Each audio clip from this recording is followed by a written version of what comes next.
رانی کی کہانی۔ ایک سمے کی بات ہے، ایک مہیلا اکیلے رہتی تھی۔ اس کی کوئی سنتان نہیں تھے۔ وہ بے حد دکھی ہو گئی تھی اور ایک دن وہ ایک پری کے پاس چلی گئی۔ اس پری نے اسے ایک بیج دیا اور کہا، گھر جا کر اسے گملے میں لگا دینا۔ اس مہیلا نے ویسا ہی کیا۔ جب وہ صبح سو کر اٹھی تو اس بیج میں سے سندر جادوئی پھول ٹولپ اگ چکا تھا۔ ٹولپ کی ایک پنکھڑی ادھ کھلی تھی۔ اس مہیلا نے اس پنکھڑی کو چوما کہ وہ پوری طرح کھل گئی اور اس میں سے ایک بے حد سندر اور پیاری سی لڑکی نکلی۔ وہ لڑکی بہت ہی نازک تھی، ایک دم پھول کی طرح، اور وہ اتنی چھوٹی تھی کہ اس مہیلا نے اس کا نام رانی رکھ دیا۔ اس مہیلا نے کہا کہ میں تمہاری ماں ہوں اور تمہیں بہت پیار سے رکھوں گی۔ رانی بھی بے حد خوش تھی۔ وہ پھولوں کے بستر پر سوتی اور اس کی ماں اس کا بہت خیال رکھتی۔ ایک دن وہ کھیل رہی تھی تو ایک مینڈک کی نظر اس پر پڑی۔ اس نے سوچا، یہ لڑکی تو بہت ہی سندر ہے، میں اپنے بیٹی کی شادی اس سے کرواؤں گا۔ وہ رانی کو اٹھا لے گیا۔ اسے دیکھ مینڈک کا بدصورت لڑکا بہت خوش ہوا۔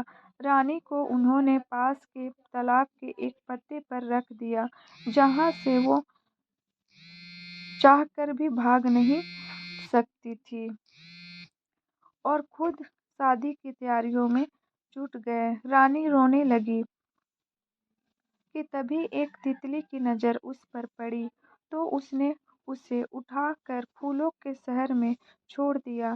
تتلی رانی کے لیے کچھ کھانے کا انتظام کرنے گئی تھی اور اتنے میں ہی ایک کالے جھینگور نے اسے دیکھا اور اس کی خوبصورتی پر فدا ہو گیا۔ لیکن رانی نے اسے کہا کہ ہم لوگ بہت ہی الگ پرانی ہیں۔ جھینگور کے دوستوں نے بھی کہا کہ یہ تو بہت ہی عجیب ہے، یہ ہماری طرح سندر نہیں ہے، تو انہوں نے رانی کو چھوڑ دیا۔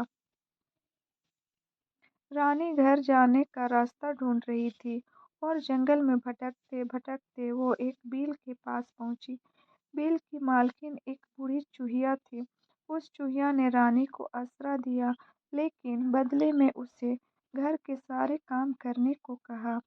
ساتھ ہی ایک اور شرط رکھی کہ چائے کے سمے رانی کو اسے اور اس کے پڑوسی چوہے مسٹر مول کو کہانی بھی سنانی ہوگی۔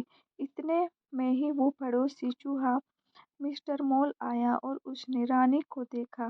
رانی پر اس کا دل آ گیا۔ مسٹر مول نے بوڑھی چوہیا کو کہا کہ انہیں ایک نیا گھر دیکھنے چلنا ہے، تو وہ رانی کو بھی ساتھ لے کر چل دیے۔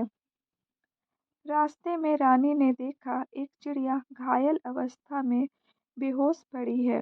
رانی نے اس کی مدد کرنی چاہی تو دونوں چوہوں نے کہا کہ اسے مرنے دو، اس کی کیا مدد کرو گی؟ پر رانی کا دل نہ مانا۔ اس نے چڑیا کو کھانا کھلایا، پانی پلایا، اس کے گھاؤ پر روز مرہم لگاتی۔ ایک دن مسٹر مول نے اپنے دل کی بات بوڑھی چوہیا کو کہی کہ وہ رانی سے شادی کرنا چاہتا ہے، تو وہ بے حد خوش ہوئی۔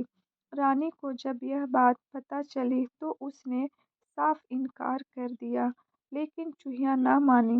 تب رانی نے کہا کہ ٹھیک ہے، لیکن ایک آخری بار مجھے اس گھائل چڑیا سے ملنا ہے۔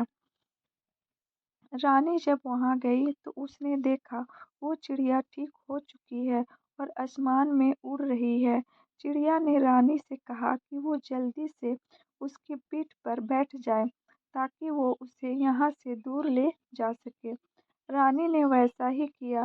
چڑیا اسے دور پھولوں کے دیش میں لے آئی۔ رانی نے دیکھا کہ وہاں ایک سندر سا راجکمار ہے۔ راجکمار نے بھی رانی کو دیکھا تو دیکھتے ہی اس پر مگدھ ہو گیا۔ رانی کو بھی راجکمار سے پہلی نظر میں پیار ہو گیا۔ راجکمار بڑے ہی ادب سے رانی کے پاس آیا اور اپنا پریچے دیا کہ میں اس پھولوں کے دیش کا راجکمار ہوں، کیا تم میری رانی بنو گی؟ رانی شرما گئی اور اسے پھولوں کے دیش کی اور سے